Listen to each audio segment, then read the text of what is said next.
Revolution.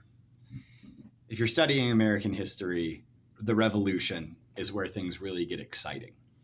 And the Revolutionary War brought a new era to American poetry. I want to look at three poets today who kind of define the revolutionary era of American literature. Let's start with the most kind of conventional poet that we would expect. We would expect that if there was a revolutionary poet, they would be maybe somebody who took up arms to fight for their country, to fight for this dream of America that was just a twinkling in the eye of the founders, a poet who both used his musket and his pen to make the case for American independence. The poet who comes closest to this ideal is Philip Freneau. Now, Philip Freneau is a born and bred colonist in America.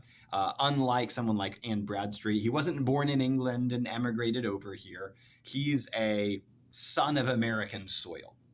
And yet he lives through this era where America is a contested idea, where especially early in the Revolutionary War, it looks like the colonial forces really might not win, might be crushed. Now, Philip Freneau doesn't stand on the fields of Concord, firing the shot heard round the world. But Philip Freneau did see action and was even a prisoner of war in the Revolutionary War. Now, he actually ended up working as a privateer. So this was kind of a step above piracy because these privateers were commissioned and overseen by the U.S. government. But he worked as a privateer on the eastern seaboard, and his ship ended up in a battle with the British forces, and he was taken prisoner. And all the while he wrote poetry. And so I want to share with you a classic Philip Freneau poem about America. This is called On the Emigration to America and Peopling the Western Country. To western woods and lonely plains, Palaemon from the crowd departs, where nature's wildest genius reigns, to tame the soul and plant the arts. What wonders there shall freedom show, what mighty states successive grow. From Europe's proud despotic shores, hither the stranger takes his way, and in our newfound world explores a happier soul, a milder sway, where no proud despot holds him down, no slaves insult him with a crown. What charming scenes attract the eye on wild Ohio's savage stream. There nature reigns, whose works outvie the boldest pattern art can frame. There ages past have rolled away, and forests bloom but to decay. From these fair plains, these rural seats, so long concealed, so lately known, the unsocial Indian far retreats to make some other clime his own, when other streams less pleasing flow and darker forests round him grow. Great sire of floods, whose varied wave through climes and countries take its way, to whom creating nature gave 10,000 streams to swell thy sway, no longer shall they useless prove, nor idly through the forest rove. No longer shall your princely flood from distant lakes be swelled in vain. No longer through a darksome wood advance unnoticed to the main. For other ends the heavens decree, and commerce plans new freights for thee. While virtue warms the generous breast, there heaven-born freedom shall reside, nor shall the voice of war molest, nor Europe's all-aspiring pride, their reason, shall new laws devise, and order from confusion rise. Forsaking kings and regal state, with all their pomp and fancied bliss, the traveler owns, convinced though late, no realm so free, so blessed as this. The East is half to slaves consigned, where kings and priests enchain the mind. Oh, come the time, and haste the day, when man shall no longer crush, where man shall man no longer crush, when reason shall enforce her sway, nor these fair regions raise our blush. where still the African complains and mourns his yet unbroken chains. Far brighter scenes of future age, the muse predicts, these states will hail, whose genius may the world engage, whose deeds may over death prevail, and happier systems bring to view than all the Eastern sages knew. So this is a long poem. It's got a sprightly iambic rhythm. We have these stanzas of 6 lines where we have A, B, C, C rhyme scheme. They almost feel like the last 6 lines of a Shakespearean sonnet. In this first stanza, we have plains departs, reigns, arts, show, grow. In that last stanza, we have age, hail, engage, prevail, view, new. It works quite well. And, this is a very pomp-filled kind of a disdaining all of Europe, all of the East. Now, you could read this, I think, as a pretty triumphal poem of like, yay, America is the best. But one of the things to know about Philip Freneau is Philip Freneau was actually an ardent abolitionist.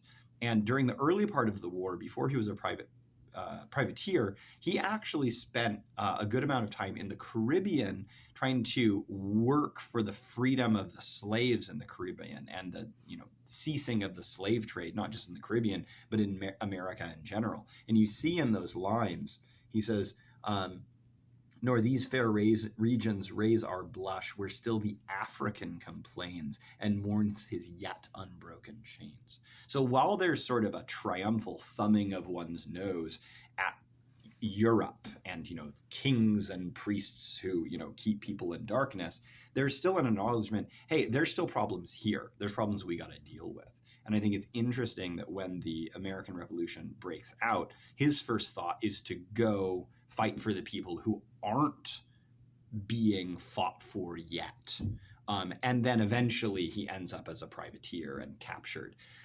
Freneau, I think, is really good at balancing that, we're striding forth across America. We are, leaving behind all the problems of the past, but we have big problems to deal with here. He's good at balancing those things in very, what we think of as patriotic language. Philip Freneau, though, is not the only poet writing about slavery and revolution in revolutionary America. This next poet that I want to talk about is perhaps the most remarkable in her story of any poet in American history. Phyllis Wheatley, or the woman who would come to be known as Phyllis Wheatley, was born not in America, but in Africa, probably on the western coast of Africa, in either Senegal or the Gambia. When she was little, probably just about 9 years old, she was stolen by slave traders and brought across the Atlantic to the eastern seaboard, where she was sold at a slave market in Boston. Now, it's weird to talk about Boston and slave markets. We usually associate slave markets with the American South, but this was the 1860s. And so slavery was still legal in Boston and practiced, though it wasn't the plantation system. Slaves were often sold to families to act as maids or, household servants. And the Wheatley family purchased this girl. We don't know her name. She was called Phyllis by the Wheatleys because the name of the ship she was on was Phyllis, or the Phyllis. So her name has this very ominous quality to it of, her first name is the ship that brought her into captivity. And Wheatley is the name of the family who buys and owns her. And yet Phyllis Wheatley would become one of the most ringing advocates of freedom, both for slaves and for the American people in the Revolutionary era. Wheatley has this very versatile education. It's odd to think about and kind of sometimes really horrible to think about, how slaves were treated in the colonial period. The Wheatleys seem to not know quite what to do with Phyllis. She probably was bought to be a maid, but Phyllis showed great felicity with learning English. She learned English very quickly. She didn't really know it when she arrived. And she learned not only English, but probably Latin and maybe even Greek and some Hebrew. She got effectively a classical education far beyond what most women of her era would have got. She picked up languages very quickly, and she had a knack especially for poetry. Virgil, Pope, Shakespeare, she took to these writers and learned from them, and by the time she was a teenager was writing world-class verse in English, and maybe even translating from the Latin. We have some poems that seem to be translations from Ovid in her body of work. So I want to look at this poem, To the Right Honorable William, Earl of Dartmouth. William had been recently appointed Earl of Dartmouth, and she's writing, Phyllis sort of knew what was going on in politics very well, and she's writing kind of praising William and saying, hey, the American people have some need of someone coming to their aid, advocating their cause in the British political system. Hail, happy day, when smiling like the morn, fair freedom rose New England to adorn. The northern clime beneath her genial ray, Dartmouth congratulates thy blissful sway. Elate with hope, her race no longer mourns. Each soul expands, each graceful bosom burns, while in thine hand with pleasure we behold the silken reins and freedom's charms unfold. Long lost her realms beneath the northern skies, she shines supreme, while hated faction dies. Soon as appeared the goddess long desired, sick as the view, she languished and expired. Thus from the splendors of morning light, the owl in sadness seeks the caves of night. No more America in mournful strain of wrongs and grievance unredressed complain. No longer shalt thou dread the iron chain which wanton tyranny with lawless hand had made, and which it meant to enslave the land. Should you, my lord, while you peruse my song, wonder from whence my love of freedom sprung, whence flow these wishes for the common good, by feeling hearts alone best understood, I, young in life, by seeming cruel fate, was snatched from Afric's fancied happy seat.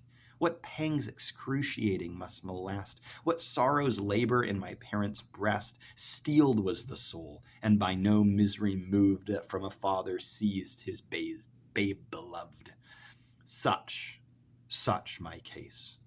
And can I then but pray others may never feel tyrannic sway?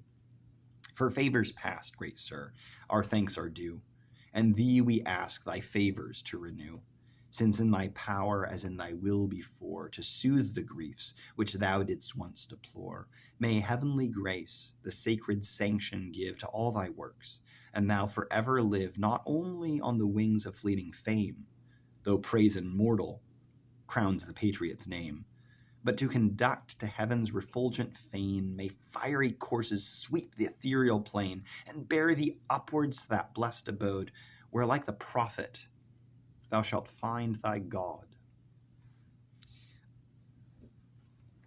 Freneau has a very pomp-filled, Western, like America is the new place of liberty, and we need to throw off the chains of the old.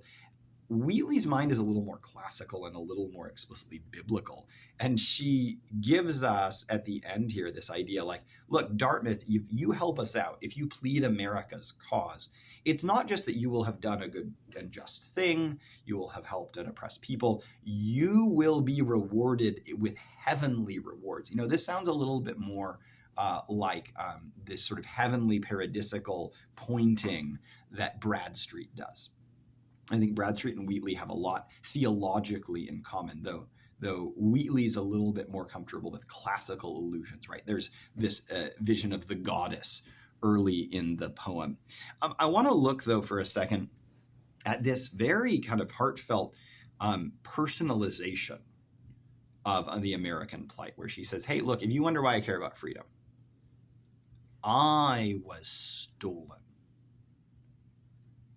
I, by seeming cruel fate, was snatched from Afric's fancied happy seat. Now, critics have made a lot of kind of the ambivalence of this language. By seeming cruel fate, the fancied happy seat. Some have said, maybe is she kind of saying, oh, actually, it's ultimately good that I'm in America. It's good that I'm a slave because now I'm educated and I can, plead the cause of Americans and slaves. That's a little contradictory as an idea.